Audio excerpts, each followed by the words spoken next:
तर हा हे नाम येत नाही महाराज, एका दिवसाचं नाही 8 दिवसाचं आहे.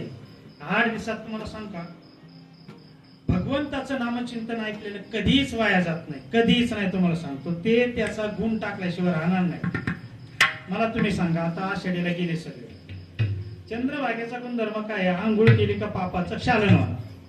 एखादा अति नास्तिक असू द्या महाराज, अति नास्तिक काय 4-5 पोरांचं ठरलं आणि यांना गाडीची भेटाना म्हणून ज्याची गाडी होती का तो ड्रायव्हर आहे का मला मी पंढरपूरला येईल, पण तुमची चंद्रभागा नाही काहीच नाही, आंघोळ अजिबात करणार नाही, मी गाडी सोडणार नाही.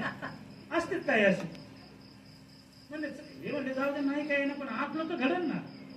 मला सांगायचं गुणधर्म टाकीत नाही ते. तसं नाम घेतलेलं वाया जात नाही. गेले तिथं भुसभुस चाललेली कशाची, पावसाची.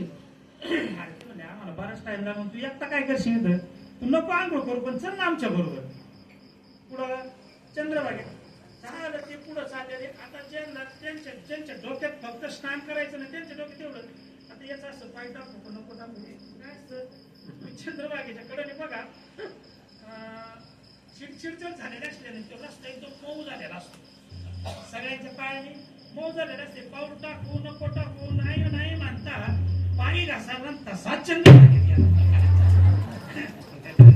आता त्याची इच्छा नव्हती स्नान करण्याची, पण चंद्रभागेचा गुणधर्म काय आहे ते शुद्धच करणार.